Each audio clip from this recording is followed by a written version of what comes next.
Europe 1, 11h, 13h, Pascal Praud et vous. Et de 11h à 13h, vous réagissez aussi avec Pascal Praud sur Europe 1. Vous composez le numéro non surtaxé, le 01 80 20 39 21. Louis de Ragnel, on commence par quoi? On commence sur les mensonges, mensonges à répétition de l'exécutif. Par exemple, Madame Borne de qui se moque-t-on ? Mais tout est mensonge, tout est faux en fait dans ce qu'on nous raconte, dans ce qui est présenté depuis quelques jours sur ce texte immigration et sur les conséquences. Je vais vous donner quelques exemples. Initialement, donc, ce texte doit être porté par le gouvernement. Finalement, la plus grande crainte du gouvernement, c'est que c'est sa propre majorité qui vote contre. On est chez les fous. Démission d'Aurélien Rousseau, vous l'avez évoqué tout à l'heure. Ce matin, et je serais intéressé qu'on puisse retrouver le son d'Elisabeth Borne, qui était sur France Inter ce matin, qui a démenti la remise de la démission d'Aurélien Rousseau, donc qui est ministre de la Santé. Elle dit, mot pour mot, Aurélien Rousseau n'a pas remis sa démission à Emmanuel Macron. C'est un non-sujet. Sauf que Aurélien Rousseau a remis sa démission à elle-même, Elisabeth Borne, et l'a remise à Alexis Collère, le secrétaire général de l'Élysée. Donc factuellement, elle a raison, il ne l'a pas remise à Emmanuel Macron directement. D'ailleurs, il a raison, puisque c'est pas au président de la République de recevoir une décision, c'est au chef du gouvernement. Mais donc, aujourd'hui, Aurélien Rousseau n'est pas au Conseil des ministres. Il confirme au Monde qu'il a présenté sa démission. Et il y a même des rumeurs, enfin nous on nous dit que les conseillers d'Aurélien Rousseau sont en train de préparer leur carton. Donc Elisabeth Borne nous dit que ce n'est pas un sujet, c'est un sujet. Aurélien Rousseau veut quitter le gouvernement parce qu'il n'est pas du tout en phase avec le texte qui a été décidé. Ensuite, les autres, Clément Beaune, Monsieur Lescure. Mais ils démissionneront jamais, Pascal. C'est retenez-moi ou je fais un massacre. Ils n'ont pas fait de massacre. C'est simplement qu'ils veulent essayer de peser. Mais moi, si j'étais Emmanuel Macron au prochain remaniement, je prends la liste des 7. Et les 7, c'est de la déloyauté, objectivement, pour Emmanuel Macron. Et je vois pas ce qu'ils peuvent encore faire dans le gouvernement. On parlait de rétablir, et c'était ce qui a été inscrit, ce qui a été voté dans le texte, mettre en place une caution pour les étudiants étrangers pour être sûr qu'ils se tiennent bien et qu'on puisse avoir une garantie sur leurs réelles intentions pour venir sur le territoire français. On s'attendait à une vraie caution avec quelque chose d'un peu symbolique. Eh bien, Elisabeth Borne nous dit que la caution sera de 10 €. Elle l'a dit où ? Elle l'a dit ce matin sur France Inter. 10 €. Absolument, 10 €. Elle a dit 10 € de caution. 10 ou 20 €, pardon. Elle dit fourchette 10 à 20 €. Honnêtement, ce n'est pas sérieux. Tout est faux. Là, c'est vraiment prendre les gens pour des imbéciles. Dans un débat. Caution des étrangers qui viennent en France, 10 €, c'est vraiment... Moi, je ne l'ai pas entendu, ça. C'était ce matin. Bon, je trouve ça invraisemblable. C'est l'art de prendre les gens pour des imbéciles. Mais Madame Borne, ses jours sont comptés, sans doute, à l'Élysée. Matignon, oui. Moi, je ne vois pas comment elle peut rester. Mensonge. Hier soir, le gouvernement nous explique que le texte n'a pas été voté grâce aux voix du RN. On fait le décompte, c'est officiel, c'est public, c'est sur le site de l'Assemblée nationale. Sans les voix du RN, le texte ne passait pas, Pascal. Oui, mais si le RN avait voté contre, le texte ne passait pas. En fait, on n'a pas la certitude. Mais si le RN s'était abstenu, par exemple, ça passait. Oui, absolument. Mais c'est le cas que vous décrivez, c'est si le RN avait voté contre. Oui, absolument. Mais du coup, factuellement, ce n'est pas exact de dire que le texte n'a pas été voté grâce aux voix du Rassemblement national. Ensuite, on écoute Elisabeth Borne encore une fois ce matin. Elle explique que certaines mesures vont être retoquées selon elle. Elle n'est pas constitutionnaliste, par le Conseil constitutionnel. De quoi parlons-nous ? Les APL, il était question dans le texte de les conditionner avec une durée de présence sur le territoire français et des conditions honnêtement très très bienveillantes. C'est-à-dire que quelqu'un qui ne travaille pas et qui est en situation, qui est étranger et qui arrive en France, s'il ne travaille pas pendant 5 ans, il ne peut pas toucher d'APL. Les étudiants les toucheront dès le premier mois et ceux qui travaillent les toucheront au bout de 2 ans. On rappelle les points clés du texte. Allongement du délai pour toucher les prestations sociales. Les étrangers qui travaillent devront justifier de 30 mois de présence sur le territoire pour toucher les prestations sociales, comme les allocations familiales. Bon, ça c'est le premier point. Le deuxième point, c'est la régularisation des sans-papiers. Les préfets auront toute latitude pour accorder des titres de séjour aux sans-papiers travaillant dans les métiers en tension. Ils seront accordés pour une durée de 1 an. Ça concerne moins de 10 000 personnes. Absolument. Et ça existait déjà, il n'y avait pas besoin d'une loi. Je suis d'accord avec vous. Mais le problème numéro 1 de l'immigration, c'est pas l'immigration de travail. Elle représente 10 ou 15%. Le problème, c'est le regroupement familial, c'est les étudiants étrangers. Et l'asile. Parce que, pourquoi c'est un problème ? Parce que c'est dévoyé. Qu'en soit que des étudiants viennent, c'est une très bonne chose. Bien évidemment, il faut les aider. Et puis c'est l'honneur de la France, c'est l'histoire de la France. Mais tout le monde s'accorde à dire que sur les 100 000 qui viennent, ils viennent les 8 premiers jours dans l'amphi, on les voit plus après. après, ils touchent l'argent. C'est ça la réalité. Et après, au bout d'un certain nombre d'années de présence sur le territoire français, surtout, ils demandent l'accès à la nationalité française. Et c'est un moyen détourné d'accès à la nationalité. L'aide médicale d'État sera réformée en 2024, c'est dans les points clés du texte. Les quotas migratoires, le gouvernement devra présenter et justifier tous les ans des objectifs chiffrés pour les années. On rappelle qu'avec Emmanuel Macron, depuis 2017, on est à 2 100 000 personnes qui entrent. C'est la ville de Paris, 2 100 000 personnes qui entrent. Alors, il y a 2 100 000 renouvellements de titres de séjour chaque année. Et il y a 330 000 nouveaux premiers titres de séjour qui sont accordés. Et en plus de ça, il y a une cinquantaine de milliers de demandes d'asile qui sont accordées. D'échéance de nationalité, les binationaux condamnés pour homicide volontaire d'une personne dépositaire de l'autorité publique pourront être déchus de leur nationalité. J'ai envie de dire que ce qui est fou, c'est le décalage entre ces mesures qui ne me paraissent pas changer la face du monde et puis la réalité médiatique, disons-le, mais aussi réalité politique, réalité universitaire, artistique, de cette petite coterie de gens qui vivent entre eux, bien au chaud, depuis toujours, et qui font la morale. Bien sûr. Et qui font la morale en expliquant que tout le monde est d'extrême droite. Le pire dans cette histoire, Pascal, c'est qu'en fait, les mesures, entre guillemets, les plus fortes de ce texte, en fait, le gouvernement veut que le Conseil constitutionnel les censure. Les APL, les quotas pluriannuels que vous avez évoqués. Alors ça, c'est intéressant parce que... Le délit de séjour irrégulier, très important, Pascal. Le délit, le rétablissement du délit de séjour irrégulier. Avant le quinquennat de François Hollande, le délit de séjour irrégulier était dans la loi. Il n'y avait pas de problème de constitutionnalité. On est d'accord, puisqu'il était dans la loi. Le Conseil constitutionnel n'avait pas retoqué cette mesure. François Hollande le retire. Là, il est réintroduit et le gouvernement demande au Conseil constitutionnel implicitement de déclarer cette mesure inconstitutionnelle.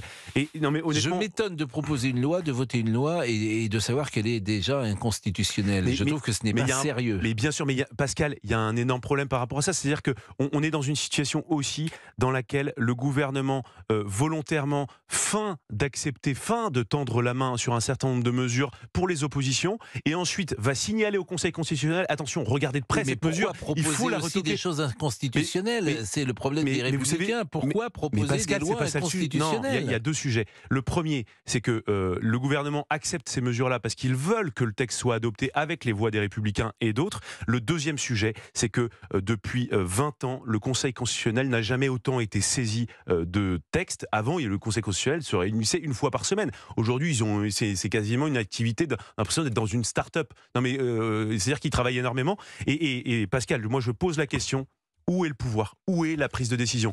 Quand vous êtes dans les médias privés, c'est l'Arcom. Quand vous êtes dans la police et la gendarmerie, c'est la CNIL qui décide. Quand vous êtes parlementaire, les lois qui sont votées, c'est le Conseil constitutionnel qui décide, oui ou non, est-ce que la loi peut être adoptée? Est-ce que ça pose pas un problème de prise de décision? Il est 11h14, on va marquer une première pause. Je vais saluer d'abord Géraldine. Bonjour Pascal. Même pas dit bonjour. Bonjour Géraldine. Je vais saluer en espérant qu'il va beaucoup mieux qu'hier, parce que hier, si vous nous suivez, il a eu une petite défaillance personnelle. Petite baisse de forme. Petite baisse de tension. Lafitte, une baisse de tension. Ah mais aujourd'hui là je suis bien. Il est en forme. Je suis en forme aujourd'hui. Fabrice Lafitte, héritier évidemment de Château Bordeaux du même nom, et c'est pour ça qu'il prépare Noël avec beaucoup d'intérêt, parce que j'espère qu'il nous en fera part d'ailleurs. On partage. Vous aurez quelques caisses. Bien sûr. Et puis notre ami Olivier Guénec, dit Monsieur Boubouk. Pour ceux qui ne suivent pas forcément notre émission, nous l'appelons Monsieur Boubouk parce qu'il s'occupe de la page Facebook. Quand je dis qu'il s'en occupe, c'est quand même un peu de loin, puisqu'il n'y a pas beaucoup d'arrivées sur la page. Doucement les basses. Il y a pas beaucoup d'arrivées sur la page Facebook. Bonjour amis. Bonjour à tous. On est presque à 6000 abonnés, ça cartonne. Hein. Rejoignez-nous. Le 28 août, il s'est passé 90 jours, ça fait 30. Mais vous vous rendez compte? Je suis parti de zéro, la performance que c'est. Vous êtes parti de zéro, mais vous n'êtes pas arrivé très haut. Louis de Ragnel, vous êtes abonné à la page? Mais pourquoi je vous entends mal là? Qu'est-ce qui se passe? Attendez, je fais des réglages moi-même. Voilà, c'est bon. Chez vous, quand on part de zéro, on ne peut que progresser. Il n'y a pas de négatif. Merci Louis, merci beaucoup. Il a enlevé son beau pull qu'il a acheté mais avec ce pull-là en plus. Celui-là. Avec celui-ci, je t'étonne. Oui, c'est ça le problème. Oui. C'est ce que c'est t'étonner? Oui. Détonné. Non, tétonné. Vous savez ce que c'est? On m'a appris ça ce matin. Non, Vous c'est pas. tétonnez. Oui. Bah, j'imagine, je comprends. Oui, oui, voilà, oui, effectivement, oui. à demi-mot. Oui, bah, voilà. Qu'on voit. Moi, j'ai voit pas compris, moi. Bah, on voit vos seins. On voit, c'est ce que non, vous voulez oh, dire. mes pectoraux saillants, ça va pas ou quoi? Non, mais Mais je vous attendez. entends mal. C'est bon, j'ai Pourquoi je compris. vous entends pas Ah, très vous bien m'entendez pas bien? Non, j'ai Ça l'impression que résonne je un petit peu. Ça résonne. Bon, ouais. bah j'arrête de faire de l'antenne. Allez, c'est parti. Merci à vous. Bon, et vous préparez une surprise, je crois, pour vendredi. Ah non, mais là, c'est. J'ai le droit de le dire ou Non, pas surtout pas. non, Mais ça va en être tout cas, je donne mon imprémature. Mais vous, non, mais vous validez ou pas? Je donne mon imprémature, Parce que là, comme je vous l'ai dit hier. Si vous ne validez pas, mais je suis dans la mouise, hein. Parce que c'est quand même, oui, c'est une prise de Si risque. vous pouviez éviter des expressions un peu triviales Ah comme bon. cela, Oui, excusez-moi. qui traduisent l'origine de votre l'origine des montagnes. Oh, oh. Vous êtes, Non, mais ça va pas ou quoi? Eh oh, il y a des gens qui nous écoutent, hein. Mais je blague. Bon. Chers camarades, on va marquer une pause et puis on est ensemble. Donc c'est vrai que Louis de Raguenel est un peu remonté, mais on va prendre un premier auditeur dans une seconde qui s'appelle Nicolas. Oh là là, oui. À tout de suite. De 11h à 13h, vous écoutez Pascal Pro et vous sur Europe 1. Et pour réagir, vous composez ce numéro. Europe 1. Pascal Pro et vous. Et pour réagir avec Pascal Pro, vous composez le 01 80 20 39 21 sur Europe 1. Et nous sommes donc avec Nicolas pour évoquer avec Louis de Raguenel également cette loi sur l'immigration. Bonjour Nicolas, votre sentiment? Bonjour. Alors, merci. moi, je voudrais parler surtout de 3 problèmes majeurs que pour moi cette loi évite, entre guillemets. C'est déjà, il y a l'assimilation en France qui pose un gros problème à cause de l'immigration, parce qu'on se rend bien compte en ce moment que avec ce qui s'est passé, par exemple, à Nantes, où Noël est devenu problématique, les questions liées à l'abaya, etc., les questions liées aux cantines scolaires, etc., on voit bien que ce genre de problème-là, il n'y avait pas ça il y a 30 ans. C'est bien, c'est problématique à cause de l'immigration. Il n'y a pas d'autre lien là-dessus, parce que à l'époque, dans une cantine scolaire ou alors même dans des écoles, la question du voile, la question du port dans les cantines ne se posait pas. Et en fait, tout ça, ça crée de la délinquance en France quand il y a une trop forte immigration. Parce que, en fait, le premier facteur, selon moi, de délinquance en France, c'est la pauvreté. Et quand aujourd'hui, on voit qu'il y a déjà énormément de migrants en France, il y en a 7 millions, je crois. Vous vous doutez bien que Non, il ces n'y a pas 7 migrants-là... millions de migrants. Il n'y a pas 7 millions de migrants. Ça, Il y a 7 millions d'étrangers, en tout cas, en France. Il y a même un peu non. plus, il y a des estimations un peu plus hautes aussi de personnes issues de D'étrangers. l'immigration. Ah, c'est pas la même de chose. personnes issues de Donc, il y a l'immigration. pas- voilà, là, sur des Pour gens moi, issus il y a- de l'immigration, d'après ce que j'ai c'est compris, possible. il y a Clandestins, on est Non, à mais- 700 000 à peu près. Voilà, il n'y a pas 7 millions d'étrangers sur le sol de France. Ça, c'est pas. Et d'ailleurs, c'est aussi, pour tout vous dire, et ça explique peut-être une forme de confusion pour vous, c'est qu'on a du mal, comme il n'y a pas de statistiques ethniques, on a du mal à savoir qui est sur le territoire français, d'où il vient et quelles sont ses origines. On se refuse aux statistiques C'est ethniques interdit. en France. Donc c'est interdit. Alors moi, justement, je ne parle pas d'ethnie. Je n'ai pas parlé d'ethnie, j'ai juste parlé d'étrangers. Je ne vous ai pas Mais- dit oui, qu'il oui. y avait... Mais Donc c'est pour ça que... Mais après, de toute façon, on voit bien qu'il y a une bonne et une mauvaise immigration en France. C'est-à-dire qu'il y a ceux qui viennent en France pour une vie meilleure et probablement de l'argent, etc. Et il y a ceux qui viennent pour l'enrichir. Et ce qui pose problème, c'est pas l'immigration des avocats, des ingénieurs, etc. C'est l'immigration de ceux qui viennent pour juste récupérer de l'argent. Et moi, c'est ça que je dénonce, c'est que cette loi sur l'immigration, à la base, ça vise juste à être dissuasif. Il n'y a aucune répression envers les migrants. Marine Le Pen avait déjà dit que les étrangers qui venaient en France pour travailler et qui travailleraient dignement en France sans faire de problème étaient des Français pour elle. C'est pour ça que cette loi sur l'immigration, je ne comprends pas le problème En qu'elle plus, pose. ce qui est étrange, par exemple, il y a quelque chose qui était plutôt intéressant et qui a été supprimé, c'est les étrangers mineurs ne pourront plus être placés en centre de rétention. Donc c'est un adoucissement de la loi. Absolument. Louis de Du Raguenel. coup, ils seront encore plus dans la nature. Mais alors ça, que les pour le coup, étrangers c'était pas la loi, mineurs, c'est un des soucis majeurs, si j'ose m'exprimer Donc le ainsi. problème Donc, va je s'accentuer. vous assure, c'est effrayant d'abord de constater que la loi, elle n'est pas extrêmement dure, sans doute, ou elle ne va pas changer grand-chose, plus exactement. Mais surtout, moi, ce qui m'intéresse, c'est la réaction médiatique. Et quand je parle de la réaction médiatique, je dis la réaction, bien sûr, des politiques, mais également dans notre espace à nous. J'ai envie de dire 80% des journalistes contre 80% des Français. Absolument. Genre, Absolument. de résumer ça comme ça. J'écoute depuis hier mes confrères de services publics, de radio, de chaînes info privées, etc. T'as 80% des journalistes éditorialistes contre 80% des Français. C'est unique quand même. Et sur des mesures, moi je vous partage une mesure. Il y a eu un débat hier, mais il y a qu'à Paris qui se produit des débats pareils, sur les APL. Oui. Je pense qu'il y a beaucoup d'auditeurs qui nous écoutent, qui ont fait leurs études à l'étranger. Alors ou une les partie de leurs APL, études, c'est les aides pour le logement. Voilà. Il y a j'imagine, beaucoup d'auditeurs qui nous écoutent, qui ont fait leurs études à l'étranger. Moi, je n'aime pas parler de moi, mais là, je vais vous parler de mon expérience. Moi, j'ai fait une partie de mes études en Espagne. À aucun moment, je me suis dit que l'État espagnol allait me faire un virement tous les mois de 200 € sur mon compte en banque pour que je puisse me loger. Et donc là, tout le monde explique que c'est quasiment le rétablissement de la préférence nationale. On a l'impression que c'est une loi du Troisième Reich. Mais non, mais on a... Et simplement pour une mesure de bon sens. Et je vais vous dire, je vais même vous reconnaître et avouer quelque chose auprès de nos auditeurs, auprès de vous, Pascal. Moi, j'ai découvert que des étudiants qui venaient faire leurs études en France touchaient des APL. Et vous avez des situations de mères seules, de mères isolées, qui ne peuvent pas toucher les APL. Et c'est là où je vous dis, franchement, on a l'impression qu'il n'y a rien qui marche. En fait, tout est à l'envers. En fait, ce qui m'ennuie également, et ce soir Emmanuel Macron parlera dans l'émission C'est à vous. Absolument. Il sera à l'Élysée. D'ailleurs, il choisit ce format-là pendant 2 heures. Absolument. Et comme il choisit un format... Ça va vous plaire. Il y a un dîner de Noël organisé à Matignon avec tous les ministres et leurs conjoints. Est-ce que Aurélien Rousseau sera présent ?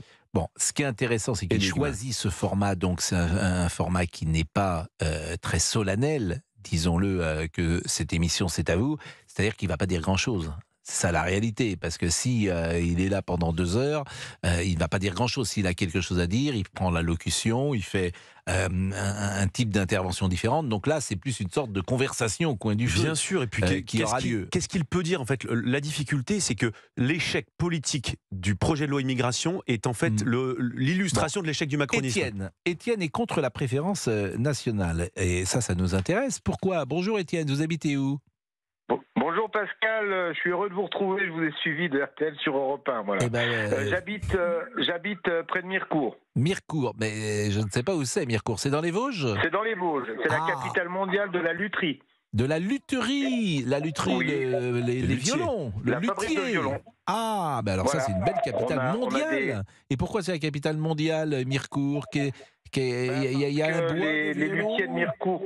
Les luthiers de Mirecourt ont acquis un savoir-faire énorme au fil du temps dans la fabrication non seulement de violons, mais de violoncelles, contrebasses, enfin tous les instruments. Il y a beaucoup encore de luthiers à Mirecourt ? Il en reste quelques-uns, il y a des archetiers aussi, et il y a surtout une école de lutherie qui forme des gens qui travaillent dans le monde entier. Ah, c'est génial, ça, c'est beau. Et à Paris, il y a une rue où il y a plein de luthiers encore, près de Saint-Lazare, lorsqu'on la traverse. C'est rue de Rome. Oui, rue de Rome avec et où il y a beaucoup de... Ah oui, bien sûr, et c'est merveilleux. Et il y a un très joli film qui s'appelle, dont j'oublie le nom de Claude de Sautet, où on voit que le personnage qui est joué par Daniel Auteuil est un luthier. C'est formidable, avec Emmanuel Béard. Étienne, on a fait une petite digression. Pourquoi vous êtes contre la préférence nationale ? Parce que, primo, ça me rappelle un autre temps. C'est une loi qui privilégie le socialisme national, et de socialisme national à national-socialisme, il n'y a qu'un pas. On a un parti qui dit qu'il a évolué, qui veut se dédiaboliser, mais qui reprend les thèses du papa, c'est-à-dire des prestations pour les Français, pas pour les étrangers. Alors, quand un étranger travaille en France, et il cotise pour la retraite, pour la sécu, et je vois pas pourquoi tout étranger qu'il est, il n'aurait pas le droit de toucher les dividendes de son travail, enfin les fruits de son travail, comme un autre. Donc, alors que lui va cotiser, alors pourquoi 2 ans ? S'il travaille, pourquoi attendre 2 ans ? Moi, qu'on m'explique. Parce qu'on veut être sûr précisément qu'il s'inscrit dans la durée. C'est cela. Parce qu'une fois que tu as accès... Je vais vous dire, monsieur... vous me posez une question, je vous réponds, mais bon, maintenant... Je travaille dans l'agroalimentaire. À cette heure-ci, on n'a plus d'étrangers, on n'a plus de réfugiés, on ne peut plus travailler. C'est aussi simple que ça. Parce qu'il n'y a plus qu'eux qui veulent bien travailler. chez nous en tout cas, et puis on le voit dans de nombreux domaines. Il y a beaucoup de gens, moi je le vois dans mon domaine parce que je le connais, je me permets d'affirmer ce que je suis en mesure de prouver, mais il y a plein de gens autour de moi, dans différents domaines, dans tous les domaines, qui vous disent on ne trouve plus de mais gens par exemple, français qui veulent travailler. Étienne, plus que d'avoir un positionnement idéologique, moi j'aime bien les exemples concrets. Un étudiant qui arrive sur le territoire français, est-ce que vous trouvez normal que l'État lui donne des aides pour le logement comme un étudiant français? Oui. Oui. Bon, si l'étudiant, il va, j'ai vu moi mais des pourquoi étudiants étrangers. Pourquoi faut l'aider, l'étudiant étranger? Mais parce qu'un étranger il est étranger, mais ses études vont peut-être servir. Vous savez, cet étudiant non, mais étranger. Pourquoi faut l'aider l'étranger? Pourquoi faut aider les étrangers? C'est ça qui m'intéresse. Attendez, laissez-moi vous finir. Il a beau être étranger. S'il travaille, par exemple, s'il étudie en médecine, que dans l'avenir, il devient chirurgien ou chercheur, et qu'il découvre un remède contre le cancer de la prostate ou contre le cancer du poumon, ça va bénéficier à l'humanité tout entière. Ah bon, donc alors faut faire venir tout le monde, hein, ça sera plus simple. Et là, s'il y en a très peu, surtout. Parce que le problème des étudiants, c'est que c'est dévoyé, c'est ça qui est compliqué. Parce que en soi, en théorie, s'il y avait que des étudiants qui venaient pour étudier, mais le problème des étudiants qui arrivent à Paris, c'est qu'ils sont là les 3 premiers jours, beaucoup, et puis après, ils ne sont plus dans les amphis. C'est ce que nous racontent, en tout cas, nous rapportent beaucoup de témoins. Alors, il est 11h29, on marque une pause, on reste avec Étienne, à tout de suite. Europe 1, Pascal Praud. Et vous réagissez avec Pascal Praud sur Europe 1 en composant le 01 80 20 39 21. Étienne, je vais inverser la proposition. Vous savez qu'il y a des étudiants français qui partent à l'étranger et qui poursuivent leurs études. Vous me suivez, Étienne? Oui. Bon, oui, est-ce qu'il faut que la France les aide à trouver un logement lorsqu'ils sont à l'étranger? Mais pourquoi la France les aiderait à l'étranger? On ne demande pas à l'Algérie de payer les logements d'étudiants algériens, à la Bosnie. Donc, Étienne, vous êtes favorable à payer, par exemple, des étudiants étrangers qui sont en France à trouver un logement, mais l'étudiant français qui part à l'étranger, vous ne voulez pas lui donner une aide. C'est pour ça que vous voyez... Non, mais attendez.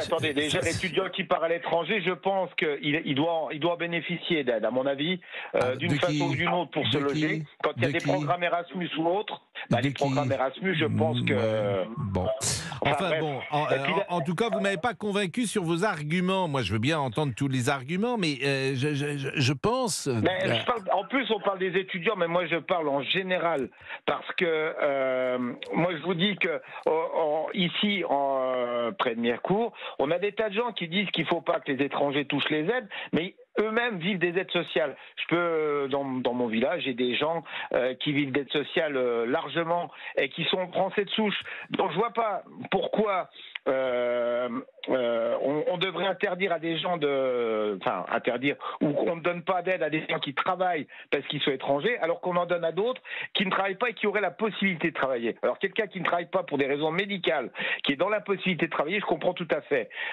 Simplement, quand on paye des gens à rien faire, ces gens-là revendiquent ce droit pour eux, mais l'interdisent aux autres. Il y a un moment... vous savez, les thèses du RN... Le RN, moi, ce que je remarque, c'est qu'en ce moment, il s'approprie tout un tas de choses. Il s'approprie les valeurs de la République. Il y a des gens du RN qui partagent en ce moment les paroles de Louise Michel.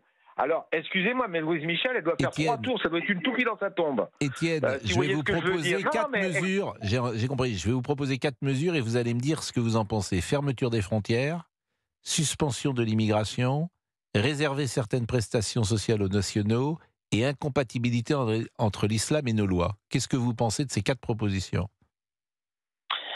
Alors, incapacité entre l'islam et nos lois, peut-être. Sur certains points, on est d'accord. Fermer les frontières. Alors, je vais parler dans mon domaine. Fermeture des frontières et suspension de l'immigration. Oui, non, mais attendez. En fermant les frontières, voilà, je vais vous expliquer un cas tout simple. Vous voulez un cas concret? En Angleterre, il y avait énormément d'entreprises de découpe de porc. où ne travaillaient que des étrangers. Depuis le Brexit, ces entreprises mais qu'est-ce que vous en ont énormément de mal à pensez-vous? recruter. Mais laissez-moi finir, mais bon oui, sang. mais j'entends bien. Laissez-moi finir, je vous donne un exemple. Oui, mais Ces entreprises ont énormément de mal à recruter. Elles ont fermé. Au total, on en est à plus de 30. On a plus de 30 000 porcs qui ont été abattus dans les fermes sur place. C'est entendu, j'ai compris l'exemple. J'ai compris. Mais vous êtes pour ou personne pour contre? les découper. Voilà. Vous êtes pour ou contre? Moi, je suis contre. Et Qu'il y ait la un suspension contrôle, de qu'il y ait un l'immigration, contrôle vous êtes pour ou contre? Qu'il y ait un contrôle aux frontières, d'accord. Bon. Fermeture des frontières, non. Ce que je veux vous dire, c'est que ces 4 stop. propositions, elles datent du 31 mars 1990. Et c'était les États généraux RPR-UDF sur l'immigration, c'était en 1990. Tout ça pour vous dire qu'aujourd'hui, on dit que l'extrême droite est au pouvoir, c'est ce que j'ai lu à droite ou à gauche aujourd'hui, alors que les propositions des États généraux RPR-UDF sur l'immigration en 1990 étaient beaucoup plus dures qu'elles ne le sont aujourd'hui. Merci en tout cas Étienne. Et on peut pas écouter un peu de violon pour faire plaisir à Étienne? Et le film, je l'ai retrouvé, c'est Un cœur en hiver. C'est ça, évidemment, exactement. de Claude Sautet avec Daniel Auteuil qui joue un... Vous savez ce que j'aimerais écouter? J'aimerais écouter l'hiver de Vivaldi, l'hiver, au violon. Ouais, parce que dans l'administration, on entend souvent le printemps ou l'été, mais on n'entend jamais l'hiver. Et vous êtes violoniste un peu? Vous jouez du violon? Ah non, j'adore. Non, alors j'ai un merveilleux souvenir. Je pêche à la mouche sur le Madon, la rivière qui coule à Mirecourt. Et pendant une fête des luthiers, j'ai un luthier qui m'a joué l'international à la contrebasse quand je pêchais au soleil couchant. Ah oui, ça c'est un bon souvenir de jouer l'international à la contrebasse. C'est merveilleux, c'est grandiose. Parce que on aime ou on n'aime pas le symbole que ça peut véhiculer, mais bon, voilà. Non, mais c'est juste un régime qui a fait 50 millions de morts, le Parti communiste en oui, Russie. Mais l'international, c'est pas l'international, ça a été fait par les anarchistes au départ. Bien sûr, les communards, pas le communisme. Bien sûr, mais je vous taquinais un peu. Est-ce qu'on a l'hiver, DJ Fab? Ça, c'est magnifique. Formidable, ça vous connaissez ça? Ah, bien sûr. Je connais. Vivaldi, Antonio Vivaldi, la musique baroque. Je préfère Vivaldi à Wagner, si vous voyez ce que je veux dire. Moi j'aime bien la musique baroque. Et puis c'est ce moment-là. Voilà, regardez. Vous allez voir comme ça part. Vivaldi.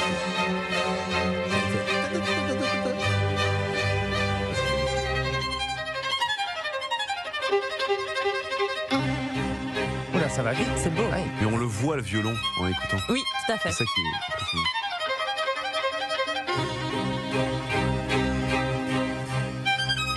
Merveilleux. Vous écoutez Radio Classique. Il est 11h37. Et là, c'est la phrase que je préfère. Celle-là. Écoute bien. On était en puissance.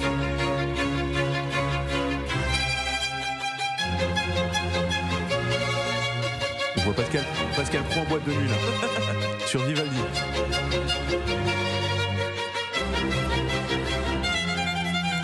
Et vous savez qui est le chef d'orchestre? Qui est le chef d'orchestre là? Bah Alain Liberty. Ah, c'est Alain Liberty? Non, c'est lui au Il baguette. va venir vendredi. Là, en plus, pour une fois, vous avez trouvé une belle interprétation, DJ Fab. Pas fait exprès. Hein. C'est les sœurs, non? C'est pas les deux sœurs? Non, c'est pas les deux sœurs. Elles sont formidables, les deux sœurs, extraordinaires. C'est Renaud Capuçon, peut-être? C'est qui alors? Ah, il regarde. C'est l'orchestre de chambre de Paris. Ah oui, j'ai pris des gros Les moyens sœurs aujourd'hui. Berthollet, que chacun connaît. Camille Berthollet. Camille et Julie Berthollet, qui sont deux violonistes exceptionnels. Mais il y a évidemment Renaud Capuçon, bien sûr. Et Audi Menuhin, les grands violonistes. Non. Je sais même plus quoi vous répondre. Il me regarde. Mais non, mais je peux rien apporter dans ce genre de Mais séquence. arrêtez, mais attendez. Les violonistes. Allez, mais c'est parce que on était à Mirecourt. Moi, je savais pas non plus que c'était la capitale mondiale du violon. Mondiale du luthier. Du luthier, pardon. Nicolas Qui voulait fabrique des Les violons. violons, voilà. Qui fabrique. Bon, Nicolas, vous voulez dire un petit mot sur l'immigration avant de peut-être changer de sujet? Je crois que Nicolas nous a quittés. Il est Nicolas, parti. Il est parti, Il Nicolas? est parti. Pourquoi il est Ah, parti? bah, il est parti. Bah, il a attendu longtemps. Voilà pourquoi il est parti. Oui. Qu'est-ce Ça, qu'il y a, non je vois une forme Oui. de reproche Ah non. dans ce que vous dites. Ah, pas du tout. Il m'a attendu longtemps, c'est comme si moi j'étais responsable parce que je n'avais Ah pas non. donné la Oh parole là à là. Nicolas. Ah non. Hein. Alors ça, franchement. Tiens, écoutez.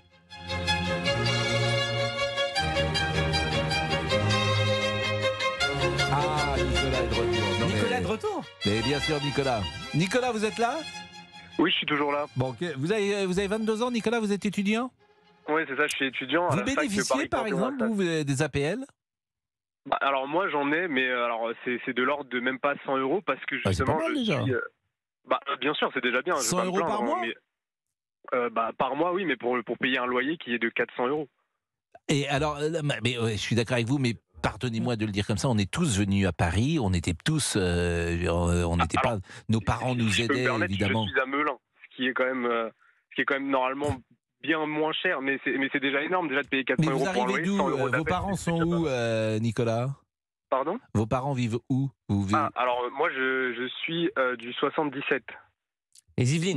Dans la petite ville de Chelles. 118. Seine-et-Marne. Seine-et-Marne. Mais donc vous avez pris. mais pourquoi vous vivez pas chez vos parents alors? Alors parce que ma fac est à Melun. D'ailleurs, je suis dans la même fac que Louis Boyard, justement, que j'ai rencontré là-bas. Et alors, du coup, l'université Panthéon-Assas, justement, est délocalisée à Melun pour justement laisser la plupart. Et vous pouviez pas rentrer tous les soirs chez vous, c'est trop loin. Ah non, c'est trop long. C'était trop long. Et là, pour 400 euros, vous avez quoi? Un petit studio? C'est ce qui s'appelle une chambre étudiante, c'est assez précaire, mais disons que c'est largement suffisant, on va pas se plaindre. On est tous passés par là, et je trouve que c'est pas grave à 20 ans, 21 ans d'être... bien sûr, personne n'est riche à 20 ans, 21 ans, on a tous fait des petits boulots. Je suis complètement d'accord avec vous. Et voilà, et en plus c'est un âge merveilleux, donc... Non, mais pour repartir sur la préférence nationale, je trouve que justement la gauche se plaint énormément du fait qu'il y ait énormément de Français qui vivent dans une précarité, etc. Moi, j'estime que c'est pas mon cas parce que je suis étudiant et que voilà.